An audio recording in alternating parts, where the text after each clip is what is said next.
Communication.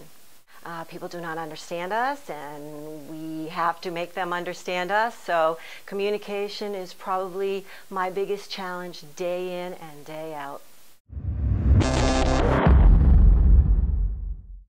When I began 30 years ago, I was usually the only woman in the class, and I was always the only woman in the line waiting for an interview.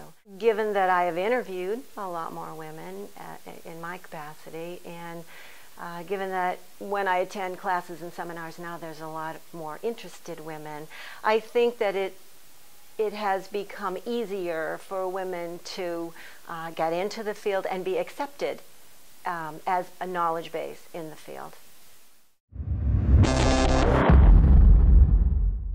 I work with the most fantastic, caregiving people I've ever met.